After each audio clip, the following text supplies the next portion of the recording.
Olá, pessoas! Boa noite, bem-vindo ao canal Doutor Oncala. Para quem não me conhece, eu sou neuropsicóloga e neurocientista do comportamento e hoje nós vamos falar de um assunto muito interessante. Por que eu trouxe esse assunto à baila? Porque, assim, dentro do meu trabalho, tudo é muito sazonal. Por vezes, tem semestres que aparecem mais bebês e crianças para eu fazer avaliação, por outras vezes, mais adolescentes. Mas eu creio que, até devido à pandemia, ao isolamento social, os pré-adolescentes, os púberes, agora são a minha maior clientela. Boa noite, André Mauro. Boa noite a todos. Vamos lá, deixando comentários. Vamos então aqui fazer uma live transmitindo algumas informações, discutindo também, porque lidar com pré-adolescente é uma coisa difícil pela questão, né, da transitoriedade, da instabilidade. Então vamos entender um pouco como que isso acontece. Pré-adolescência ou puberdade. Antigamente, nós falávamos em púberes dos 10, 11 anos em diante, mas devido à evolução da espécie, de toda estimulação, eu ainda vou falar dentro de uma taxa, que tem pessoas que acham que precede, mas eu acho que, pela minha experiência, dos 9 aos 13 anos. Né? É uma fase de mudanças hormonais, vocês estão me escutando bem? Porque hoje aqui está tendo uma festa ao lado de casa, está rolando sertanejo, está rolando bingo. Vamos ver se eu conseguir aqui no estúdio deixar tudo tranquilo, né? Então vamos lá. A fase de mudanças hormonais, mudanças corporais, mudanças cerebrais, sociais e de comportamento. Nessa fase, gente, o cérebro apresenta uma maior atividade cognitiva, né? Por quê? Compreensão de mundo ao seu redor. Antes era aquela coisa fechada dentro da família, a tia da escola, né? Uma mudança, né? E uma compreensão maior de contextos familiares e conflitos, questionamentos, muitas críticas, percepções próprias colocadas nas dinâmicas que estão acontecendo. Então, antes eles eram conduzidos e agora eles estão apresentando as suas considerações, né? E a questão do cérebro, gente, começa a ter um amadurecimento desse córtex pré-frontal que desenvolve senso crítico, senso de ética, de pertença à humanidade. Ele saiu daquele ostracismo, né? Ele saiu daquela coisa fechada de família e escola. Ele está tendo uma visão ampliada de universo. E à medida que ele tem essa visão ampliada, ele tem também um sentimento de pertença, né, a um globo, à humanidade. Então, depois deles passarem a responderem como a família, né, ou a escola prega, eles começam a ter uma opinião própria. E isso é muito sadio. Dá trabalho? Dá muito trabalho. Boa noite, Geroto. Porque à medida que aquela pequena criança começa a ter opinião própria e a contestar, você precisa talvez remodular, vocês pais e educadores, como vai lidar com essa nova proposta dessa criança, né? Esse período é importante porque é uma fase, nós temos várias fases no nosso desenvolvimento que nós temos perdas, como se fosse de lixos cerebrais, né? Então, por volta dos 3 anos, nós temos uma perda de coisas que foram fabricadas e nós não precisamos usar, e nessa idade também, né? Aquilo que não se usa mais, o cérebro joga fora, e porque ele precisa elaborar novas instâncias. Embora o organismo feminino e masculino trabalhem de forma diferente, eles estão em uma fase de transição. Então, tanto vocês que têm um organismo masculino ou organismo feminino, vocês conseguem lembrar disso. As meninas, elas têm um grande marco, que é a menarca, a questão da menstruação. E, psiquicamente, isso marca também essa passagem dela, né, de sair de ser criança para talvez iniciar uma nova etapa de mulher. O menino não tem um marco, ele não tem nada concreto nele. E nós vamos pensar isso até em outras coisas.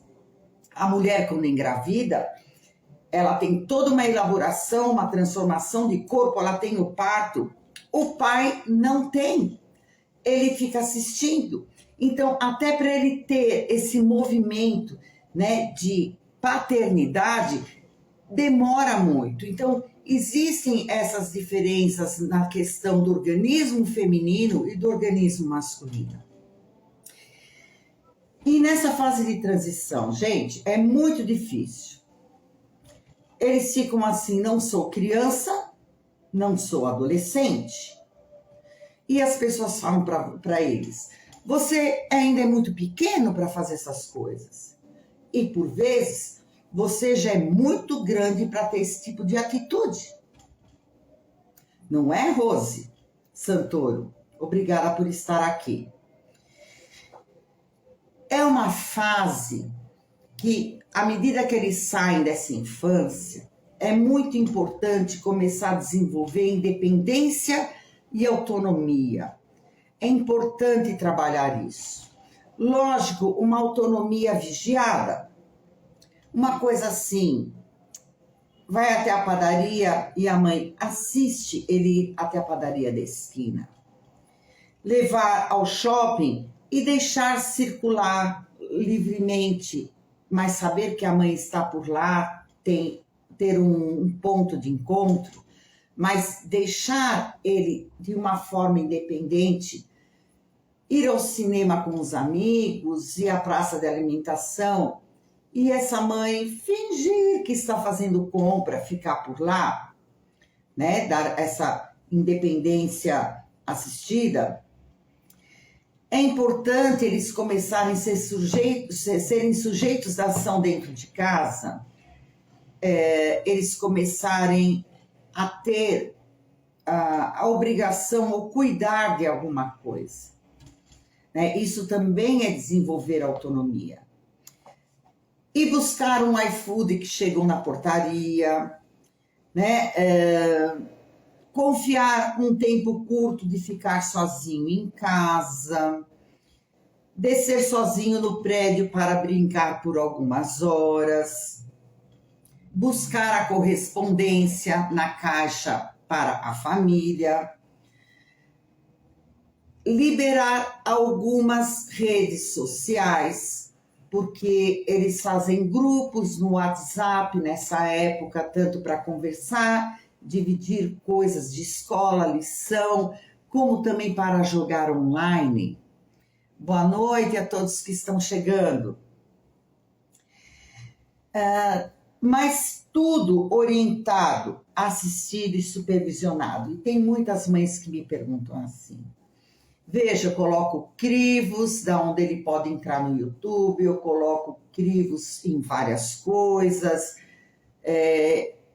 muitas mães também controlam o tempo de acesso, né, à internet, a ficar online. E nessa etapa é importante sim. E as mães me perguntam assim, Simone, eu que libero a senha, eu que tenho a senha, temos a mesma senha, e às vezes eu olho as conversas e escuto. Tem muitas linhas que falam que isso é tirar a privacidade, é não respeitar, me desculpa. São muito pequenos, gente. Precisa olhar sim, ver o que está acontecendo. Boa noite, Cris. Precisa vigiar. Temos, assim, perigos eminentes. É importante entender o teor da conversa dele com os amigos. É importante saber em qual grupo eles estão entrando. Que tipo de jogo eles estão trabalhando? Precisam ser vigiados, sim. Eles ainda não têm maturidade para ter privacidade. Então, proporcionamos independência e autonomia assistida, mas ainda precisam ser cuidados, porque eles não têm suporte emocional e eles são altamente influenciáveis. Tem até uma live que eu fiz a respeito dos jogos que eles participam. Oi, Ana Nunes, boa noite. E que dentro de Roblox e de outros joguinhos que eles fazem, infelizmente entram adultos com contas fakes e prometem a eles a darem cards, figurinhas, se passando por criança, né, por púberes, quando na verdade são adultos e começam a fazer investimentos. E é lógico, se um amiguinho fala assim, poxa, você conseguiu isso, olha, eu tô cheio de cards aqui, passa teu WhatsApp que eu vou mandar para você, ele vai liberar. E às vezes é um adulto. Então esses pais precisam estar atentos, sim. Tem que vigiar, sim. Mas é uma idade muito bonitinha, né? É aquela questão de estar desenvolvendo a identidade enquanto pessoa. Ele começa a se posturar na família, na escola, nos grupos sociais e no mundo, por meio de opiniões, por meio de escolhas. Então ele fala, eu acho, eu sinto, eu gosto, e nem sempre isso vai ser adequado. Mas esse exercício de se colocar é muito importante. E o importante, até vou trazer isso no decorrer da live, mais às vezes do que orientar, falar o que tem que ser feito, questione. Você acha isso? Por quê? Faça ele desenvolver o raciocínio em cima daquilo. Quer dizer, ele fala assim, eu acho isso. E foi de uma forma impulsiva, emocional. Trabalhe isso.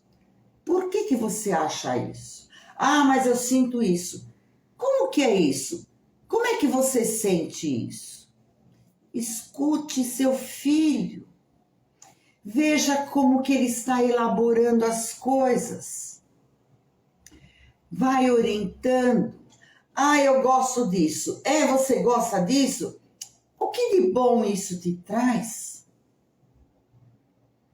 Não adianta ficar falando assim, você não deve achar isso, você não deve sentir isso, você não deve gostar disso. Não. Faça ele pensar. Estamos numa fase de construção. Esse cérebro, ele está aberto e disposto a pensar.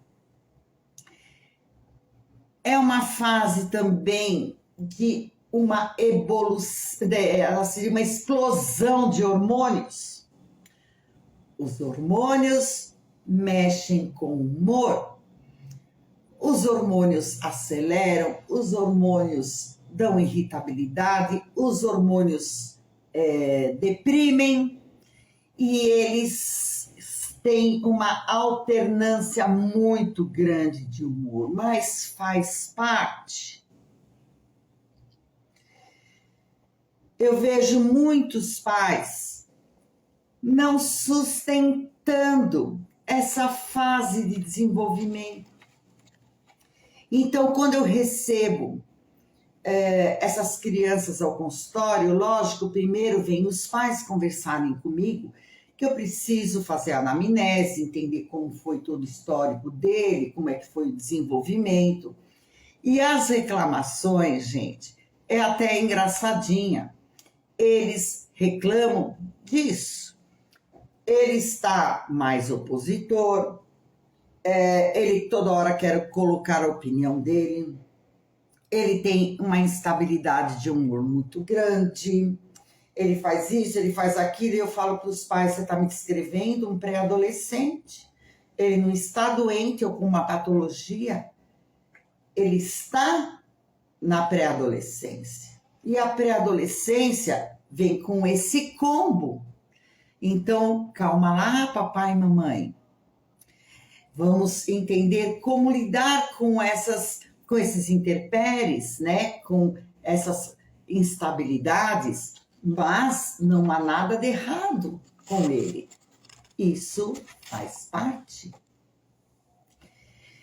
E esses hormônios, eles vêm de uma forma, às vezes, tão agressiva que a criança, às vezes, não se reconhece, ou pelo nascimento dos pelos, né, pubis, ou aparecimento de seio, ou pelos meninos começarem a perceber uma ereção, ou terem poluição, que são sonhos eróticos, e às vezes saírem, né, eles terem o orgasmo e amanhecerem todo molhado,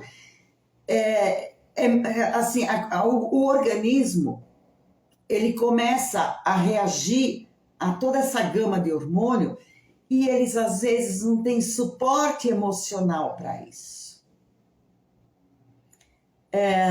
E aí vem toda a questão da sexualidade. O que eu sou? Antigamente, nós não tínhamos muitas informações. Hoje, já temos. Todas as nossas crianças, né, os nossos pré-adolescentes de 10 até 13 anos, eles sabem, eles procuram saber, eles entram no Google, eles assistem coisas para saberem todas as orientações sexuais que existem. Né? Antes, nós não tínhamos esse leque. Hoje, temos a compreensão desse leque infinito de orientações sexuais. E aí, o que eles falam? O que eu sou? Lógico que é muito cedo. Embora a nossa sexualidade, ela vem sendo trabalhada desde a primeira infância, né? Desde os primórdios, e ela vai conseguir, talvez, formar uma identidade na adolescência, mas nós sentimos coisas, existem variações, as pessoas não gostam muito de falar, de comentar, mas os púberes, né, na infância, você às vezes toca a amiguinha ou toca o amiguinho, um mostra o órgão sexual para o outro, você tem às vezes uma pequena experiência corporal com um ou com outro, e isso não tem problema nenhum. Isso faz parte, e porque ele precisa se conhecer. embora ele tenha, né, um organismo feminino ou um organismo masculino, ele ainda não consegue conceber o que ele é, qual que é a atração. Então, essas experiências, elas são comuns. Tem meninas nessa idade da pré-adolescência que falam assim, é tão bonitinho, eles me chamam de doutora, nem precisava chamar, mas eles gostam de chamar. Sabe, doutora, eu acho que eu sou bissexual. Eu falo assim, por quê? Porque eu admiro muito aquela menina, e eu vejo que é mais uma questão de identificação daquilo que acha que é belo no feminino, né? Do que talvez chame atenção, seja exuberante. Não é nem que ela tenha uma orientação feminina, mas sim uma contemplação. E ficam confusos, porque agora tudo tem nome. Mas, de certa forma, é bom, eles trazem isso à baila e a gente vai conversando. Tem outros que falam assim, eu já sei o que eu sou assexuado. Aí eu penso assim, a gente com 10 anos, a gente é assexuado. Os nossos terminais nervosos não estão prontos. Às vezes a gente vê beijos em filmes e novelas que com 10 anos a gente fala, cara, que horror. A gente descobre o que é uma relação sexual e a gente fala, credo, nunca mais vou fazer isso. Então, eles se configuram, eu sou assexuada. Eu falo, não, na sua idade as pessoas são um pouco assexuadas. O seu organismo ainda não está pronto, o seu organismo precisa se desenvolver. Então, isso daí você vai criar, você vai sentir, você vai ver qual é o seu interesse, você vai ver o que te deslumbra, você vai ver, você vai sentir, ter sensações, ver o que te atrai. Então, tudo isso leva tempo. Boa noite, Andréia. E é muito bonitinho eu conversar isso com eles, porque é uma época de um diamante bruto que vai sendo lapidado justamente com as experiências que eles vão ter a posteriori. Né? Então, é uma idade onde eles conhecem muitas coisas, eles entendem sobre relacionamentos sexuais, sobre relações sexuais, e o que eu deixo muito claro para eles é que sexo é uma coisa, sexualidade é outra.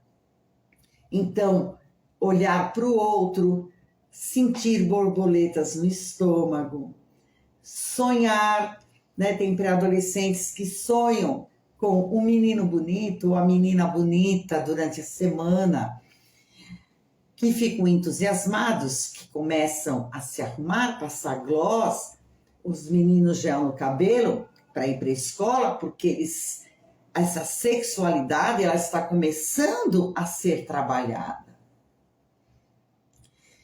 E tudo isso é um exercício. Mas nessa idade, eles podem ter uma ideia, né, de uma orientação sexual, mas isso ainda não está concluído, porque é uma etapa até os seus 14, 15 anos, que eles vão começar a ter vivências e percepções e sensações, que é isso que vai constituir, que vai dar a resposta a eles. E isso eu consigo orientar os pais, isso fica um pouco tranquilo. Quem estiver passando por essas questões e se sentirem desamparados, procurem um terapeuta, eles vão ajudar vocês, né, a como orientar nessas questões de sexualidade, conversar muito sobre os perigos, porque eu sempre falo, se você não conversa com seu filho, outro vai conversar. Quem é esse outro? as conversas precisam ser escancaradas. Os perigos estão iminentes em redes sociais, em porta de escola, como sempre teve, desde a minha época de pré-adolescente. Falava até do pipoqueiro, que era um abusador. Tudo isso tem. Então, à medida... mas se eu vou falar, eu vou corromper a inocência. Corrompa a inocência dele, orientando e deixando um caminho aberto para ele se comunicar com você, caso ele se sinta desconfortável com a abordagem de alguém.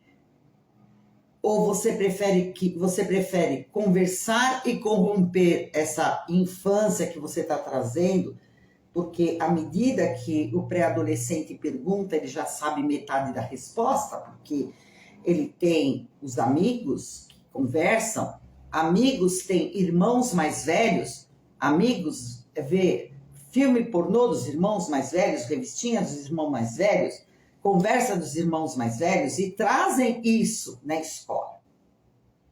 Então, não pense que você está corrompendo, né, a ingenuidade dele. Não, ele já está escutando muita coisa. Então, quando ele pergunta, quando ele traz alguma coisa, é importante falar. Quando aparece uma notícia, discuta e converse, oriente. Porque vindo de dentro da casa, é seguro, é coerente, de acordo com os princípios da família, os princípios religiosos da família. Você não vai esperar que um amiguinho que tem uma diferença muito grande traga uma informação que, por vezes, é uma informação que não é sadia. Então, os pais têm que conversar abertamente, sim. Mas para essas questões sexuais serem conversadas, vejam, pais, abram um canal de comunicação para falar de tudo. Como é que foi sua escola? Olha o nosso time que aconteceu. Você viu o que aconteceu ontem? Você sabe quando eu era pequeno o que aconteceu comigo? Para abrir um canal de comunicação, de cumplicidade. Porque ninguém chega falando de sexo e sexualidade com um pai e uma mãe que não tem uma comunicação aberta, porque é difícil. Então, à medida que esses pais, que essa família, abrem um canal de comunicação muito bom, de troca com a criança, ela se sente mais à vontade de abordar qualquer tipo de assunto. E essa questão de religiosidade e sexualidade é muito importante ser discutido dentro do contorno dessa família, do contorno de ideias. Se essa família se sente desfalcada, não consegue lidar com a situação, procurem orientação de pais. A psicoterapia, ela faz psicoterapia de casal, psicoterapia de família, psicoterapia de criança, individual, de reabilitação, e também existe todo um trabalho psicoeducacional que se faz com os pais. Então, os pais, às vezes a criança está bem, a dificuldade maior é dos pais, a criança não precisa entrar em processo psicoterapêutico, mas os pais podem entrar no processo de orientação de pais. Vocês sabiam que tem isso? E eu dou muita risada porque acontecem coisas muito diferentes da questão do organismo feminino e o organismo masculino. Por que eu falo organismo, gente? Porque eu não quero falar em orientação. Eu estou falando em organismo, tá? Que ele se desenvolve de uma forma diferente e traz sensações diferentes. Então, as meninas nessa idade já estão passando batom, indo para a escola e põe brinco e faz mecha roxa e mecha rosa, vai cheia de pulseiras. Os meninos nessa idade, né? Os meninos que estiverem aqui assistindo vão lembrar disso. É a pior fase deles. Dos 9 aos 13 anos, eles nem sabem quem eles são. As meninas não se interessam por eles. As meninas gostam até dos meninos mais velhos, que já tem uma configuração que a testosterona trouxe. Eles não têm esse marco, como é a vida da menstruação para a menina. Então, eles ficam flutuando ainda nessa identidade de ser, identidade sexual. Eles são pouco ouvidos, porque cuidam-se mais de meninas, orientam sexualmente mais meninas, abrem canal de comunicação mais para as meninas, e para os meninos não. Tem que ficar grandinho, não chora porque você é marica, cresce. E eles ficam abandonados. Eles ficam chatos nessa idade, inconvenientes, e eles só são enxotados pela família. Se eles chegam no grupo de meninas, as meninas enxotam eles. Coitadinhos. Alguém já parou para perceber essa fase dos meninos? Como é muito difícil para eles. E eles não têm nenhum marco. Eles vão no aguardo. Aí por volta de 14, 15 anos, que eles têm o estirão de crescimento, que tem todo aquele jorro de testosterona, que ao invés de barriquinhas, redondinhos, eles já começam a ter uma configuração mais quadrada e começarem a ser interessantes, aí eles vão. Mas os meninos dos 9 aos 13 anos, eu acho que é uma situação que eles ficam muito à deriva e muito solitários. As pessoas só enxotam e cobram. Agora, o que nós estamos percebendo também enquanto terapeutas, enquanto médicos, psiquiatras, neurologistas que trabalham com crianças. Antigamente, os transtornos psiquiátricos, eles apareciam muito mais tarde, né? Depois da pessoa entrar na adolescência. E agora não. Teve uma influência da pandemia e do isolamento? Teve bastante também. Mas as crianças estão adoecendo mais cedo. Então, pais, preste atenção. Pré-adolescentes que não estão dormindo bem, não conseguem dormir, ou acordam na metade do sono, ou tem sono o dia inteiro, tem fadiga, estão comendo demais, estão comendo de menos, estão se isolando, não querem conversar. Ficam no celular o tempo inteiro. Tem muitos transtornos aparecendo, como transtorno alimentar, toque, depressão, ansiedade, fobia social. Fiquem de olho, vejam como eles estão reagindo no seu dia a dia. Às vezes, irritação, malcriação, ser bocudo, isso é sinal de alguma coisa que não está bem com ele. Procure um processo terapêutico para fazer um psicodiagnóstico e ver como que ele está. É uma idade comum para ter embate com os pais, enfrentamento, mas isso, gente, é treino. Você não quer que ele cresça um banana.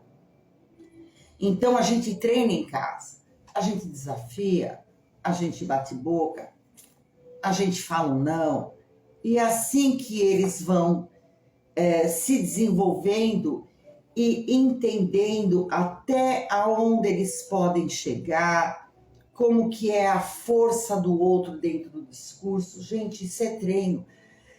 É cansativo tudo isso que eu estou falando? Eu sei que é. mas é um momento de construção muito bonita. Olá, Ana Vera, boa noite.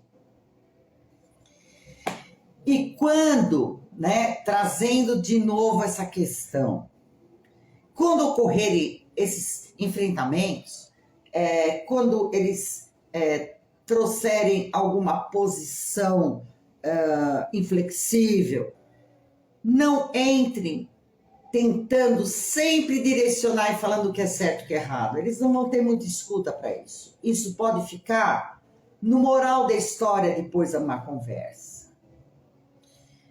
Pergunte mais. Por que você acha isso? Por que você está sentindo isso? O que você acha disso que aconteceu com o seu amigo? Ou, essa pessoa fez assim. Como você agiria? Gente, vamos treinar a pensar. No final, vocês vão conversar e vai ocorrer a moral da história. Você vai explicar as questões de causa e efeito, que ele ainda não tem isso constituído, do que seria bom para ele ou não seria. Mas antes, faça um exercício, desenvolva esse self, essa persona, para que ele cresça refletindo sobre as coisas. Pergunte mais. Aí vem as questões da escola. Quantos chegam porque talvez ele esteja com um problema de aprendizagem, não está conseguindo dar conta da escola, está indo muito mal, principalmente o pessoalzinho que entra no 6º ano, gente, não tem mais a tia, a pro da sala, que cuida da agenda, que fala, olha, você esqueceu isso. Ele vai para uma série onde cada aula tem 50 minutos, sai o professor de matemática, entrou de português, ele rapidamente precisa se reorganizar, pegar o material, guardar, pôr outro material, o que estava na lousa já tem que ter sido copiado, tem um ritmo diferente. E não tem nenhum professor cuidando de agenda. E aonde eles pecam mais? Digam aí, quantos dos filhos de vocês, no 6º ano, foram mal em educação artística? Que talvez seria o mais fácil, o mais lúdico, porque eles comem bola. Eles não sabem anotar, eles esquecem de anotar, eles anotam de uma forma toda errada que não dá indicativos, até eu oriento eles e falo assim, quando o professor fala, dia 28, entrega do mapa da divisão política do Brasil. Então, você está anotando lá. Opa, é para entregar quando? Dia 28? Vai no dia 27 e escreve assim, cabeção. Amanhã tem que entregar o mapa. Porque se ele escreve hoje, daqui 3 dias isso morreu. Ele não vai lembrar. E as escolas também, agora, gente, ao invés da criança ter tudo num lugar para poder se orientar das tarefas e da entrega dos trabalhos, não. Aí tem professores que lançam no site da escola, lição de casa. Professores que mandam online em tal hora para a criança pegar. Professores que escrevem na lousa, ela tem que escrever. Gente, bombardeiam. E o grande problema Então, o grande problema deles é não saberem se organizar. E eles vão mal, às vezes, no primeiro bimestre, nesse 6º ano, porque eles não têm maturidade para cuidarem desse tipo de organização, mas todo mundo cobra deles. Assim como tem escolas que fazem provas para essas crianças com questões de múltipla escolha, com pegadinhas, que eles não têm maturidade para lidar com isso. Vocês sabiam também que até os 12, 13 anos, essas crianças que fizeram aula online não tinham tutano, não tinham material cognitivo formado para fazer aula online. Vocês sabem o quanto que isso foi difícil para eles? Porque eles não tinham construção neurológica para poder lidar com isso. E professores de escolas, por vezes, porque assim, quando esses pré-adolescentes, né, chegam nessa idade, então, segundo Piaget, segundo outros autores de teorias do desenvolvimento, eles entraram numa etapa de desenvolvimento que eles chamam de formal. Então, que começam a ter capacidade de abstrair, capacidade de outra coisa. Gente, tá, eles entraram. Mas eles entraram para construir esse período. E a escola elabora provas, exercícios, pedem trabalhos como se eles já tivessem isso pronto. Hello, escolas! Dá para estudar um pouco teoria do desenvolvimento, processo ensino-aprendizagem, como o cérebro aprende. Hello, escolas! Fazendo provas com pegadinhas perversas que eles não têm noção de mundo para lidar com esse jogo. Isso me deixa extremamente irritada, porque eu não conheço nenhuma coordenadora de escola, nenhum professor que não tiveram essas aulas, que não sabe disso. Mas a escola precisa ser forte. Eu preciso elaborar uma prova, enquanto professora dessa turminha, inteligente para minha coordenadora bater palminha, correspondendo à expectativa de todos, não é, Juliana Inácio? Não é, Sirlene? Menos aquilo que a criança necessita. Aí falam assim também, a rotina desse pessoalzinho.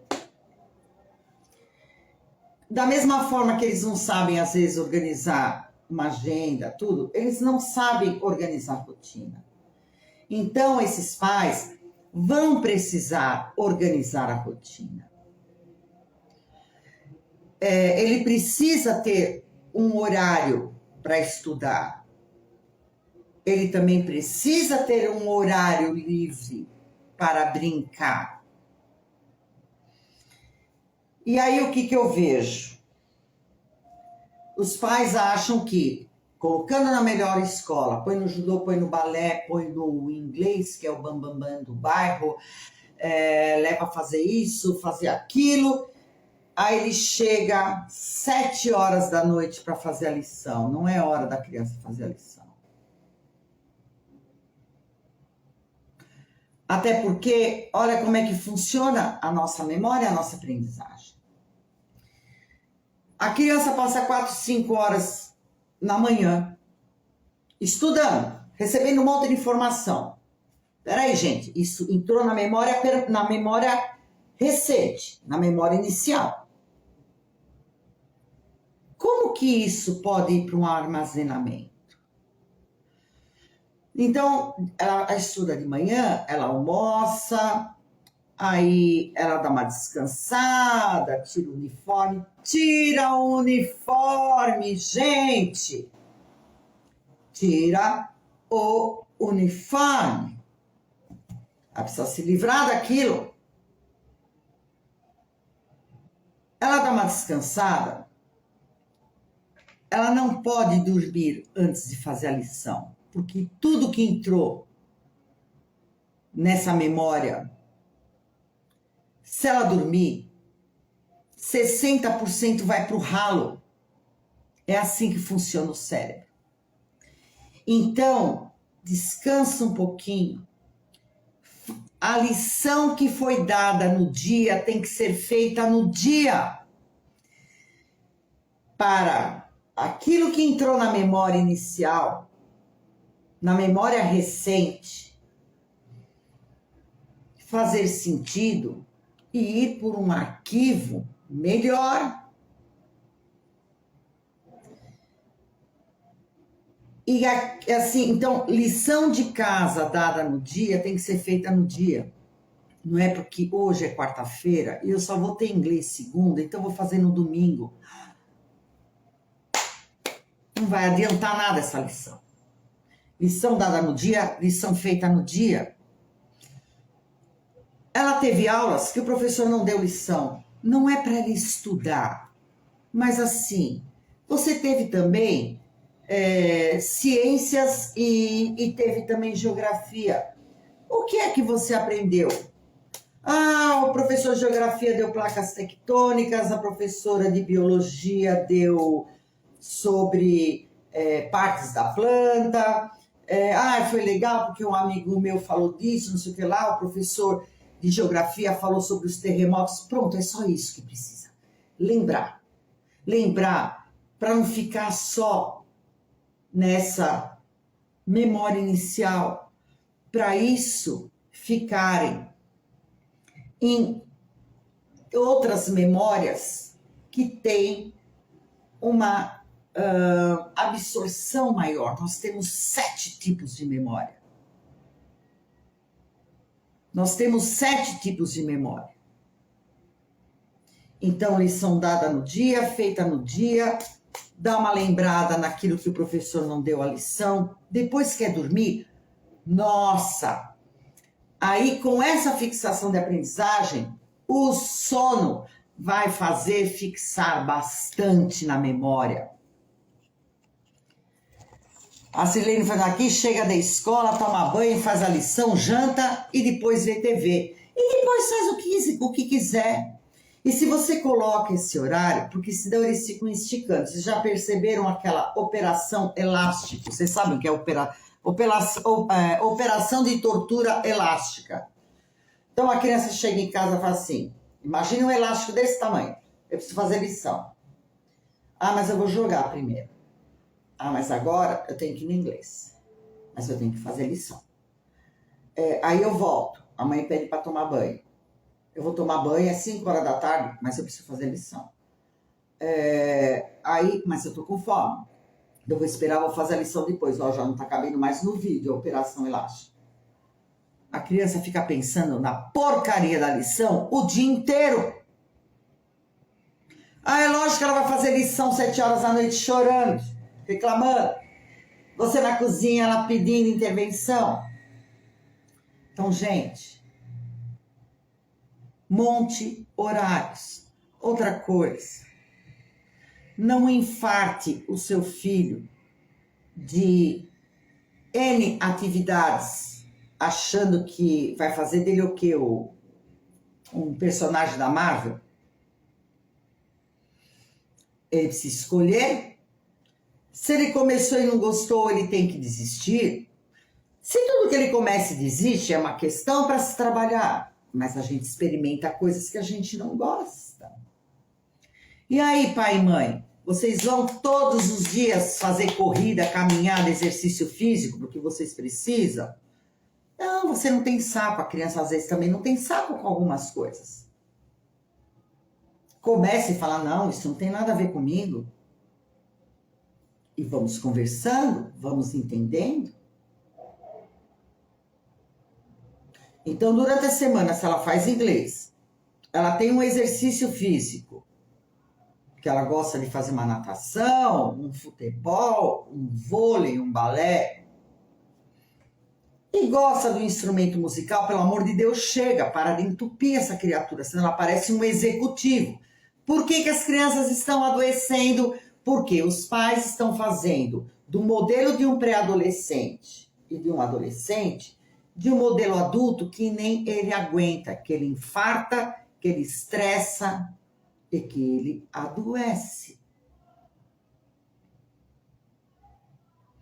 Mas às vezes minha criança é teimosa, tudo, não quer fazer lição, aí é uma guerra, aí é uma discussão. Espera um pouquinho, mãe.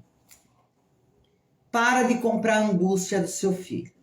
Ele fala assim, eu não vou fazer lição. Aí o que a mãe faz? A mãe compra angústia, ela se descabela. Ai, porque você não vai fazer a lição, porque tua professora vai falar, porque você já não foi bem, porque você não sei o que lá. A criança está assim, ela só está assim, mas eu não quero, mas eu não quero. Quem está comprando a angústia é a mãe. Você não quer fazer a lição? Lembra que a gente falou de independência, de autonomia e da responsabilidade? Ok, você não quer fazer a lição? Bom, isso é um problema seu. Então vamos lá. Vamos guardar, pôr na mochila. Amanhã você conversa com sua professora e fala que você não estava afim de fazer lição. Vira as costas e vai embora. Você jogou a batata quente na mão dele. Para você, ele fala na boa que não quer fazer a lição. A professora não. E se por acaso ele for peitudo e for o dia seguinte sem a lição, e a professora falar, por que você não fez a lição? Ele vai ter que se explicar. E ele não vai querer passar por essa experiência de novo. Então a gente está sempre ensinando. Mas precisamos orientá-los na organização da rotina, do que tem que fazer por hoje. Montem um quadro, pode ser atrás da porta, um quadro imantado, uma lousa, o que for. Para tudo ele pôr lá. As escolas estão jogando várias informações de afazeres. Chega todos os dias, 10 minutos. O que tem ali no site da escola como lição, o que seu professor mandou aqui online, o que tem na sua agenda. Escreve, pede para ele escrever e colocar num painel. Ele precisa ter visualmente um direcionamento. Ele não tem capacidade de abstrair e de lembrar de tudo. Então, no 6º, no 7º ano, a gente precisa estar junto, a gente precisa fazer junto. Do 8º e 9º ano é uma coisa mais direcionada, mais verbal. E aí, fez? E aí, o que você tem? Mas, gente, isso é educar. Eles não dão conta sozinho. Eles não dão. Você vai ter que olhar, verificar? Vai ter sim. Você teve filhos? Pois é. Eis então. Agora, uma coisa que eu queria deixar aqui por último. Um recado a todos. Como eu atendo muito essa turminha, então, eu vou trazer algumas insatisfações deles para a família e escola repensar. Eles sentem muita necessidade de brincar. Ele fica só no celular, em joguinhos. Eles têm outra opção. Essas crianças fazem uma viagem de final de semana para Águas de São Pedro para andar a cavalo, é levado a um parque para andar de skate, de bicicleta, de patins. Durante a semana, a mãe tem saco de ficar velando a criança, de ver ela andar de bicicleta na rua, de ir a um parque perto para ver, ela precisa gastar, ela precisa brincar. Essas crianças não estão brincando. E papai e mamãe, se vocês não levarem, não proporcionarem, qual é o último recurso que elas têm? Os tablets, celulares e jogos eletrônicos. Eles só pensam nisso. Não, é o que lhes restam. Porque ninguém tá fazendo nada para isso. Nos recreios da escola, sabiam que não pode correr? Eu até entendo. É um lugar infartado de crianças, se correr, talvez, derrube um, derrube outro. Bom, eles estão sem ambiente para brincar. E eles precisam gastar, lembra dos hormônios, da sexualidade, eles precisam correr, gastar, andar de patins, de bicicleta, ralar joelho, se sujar. E eles não têm mais isso. E quem está deixando de proporcionar isso são os pais, e são também, e também a escola. Proporcionam poucas questões, tirando a educação física, de áreas que eles podem brincar. São organismos organismos atrofiados. Lembram vocês que gostavam de brincar, ou que tínhamos rua, ou que podíamos descer no prédio? Eles reclamam muito disso, eles deprimem por causa disso, eles adoecem por causa disso, porque eles não podem brincar. Eles têm que cumprir tarefas o dia inteiro. Gente, que chato. O que nós adultos estamos proporcionando como ideal para essas crianças?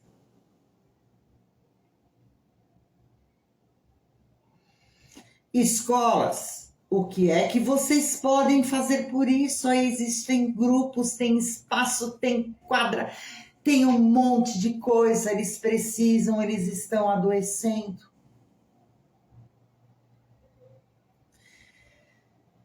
Vejam que idade tão sensível, tão bonita, com esse grande boom de hormônios, das questões do desenvolvimento do cérebro, de descoberta do mundo, de sair da questão da família e descobrir que eles são integrantes de um mundo de vários contextos, dinâmicas, polêmicas, a questão da sexualidade, a oscilação de humor, que às vezes nem ele aguenta a oscilação de humor dele, né, próprio.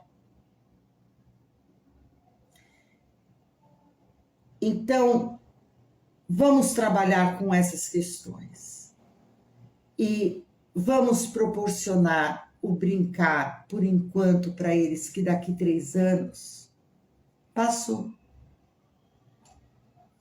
Estão entrando na adolescência, vão gostar até de jogos, vão estar interessados em namoro e nem vão ligar para vocês. Porque se vocês entrarem no quarto deles, vai estar incomodando e vocês perderam essa fase que poucos falam dela e que é muito importante na formação da pessoa que ele vai ser. Ok, pessoas? Então, compartilhe esse vídeo. Vou também postar lá no meu canal Dr. Oncala no YouTube. Todo vídeo e live que eu faço aqui no Insta, eu coloco no YouTube. Compartilhem para os papais, para as mamães, educadores que trabalham com esse pessoalzinho, que ninguém liga para esse pessoalzinho dessa idade, eles são muito lindos, né? Eu tenho uma paixão por eles, eles são puros, sinceros, eles perguntam, eles querem saber de tudo, é uma graça. Então, gente, compartilhem, dê um like e para quem se interessar, amanhã essa live está no canal do YouTube também, Dr. Oncala, tá bom? Um beijo grande para vocês. Obrigado a todos que estiverem aqui. E vamos pensar em mais temas interessantes.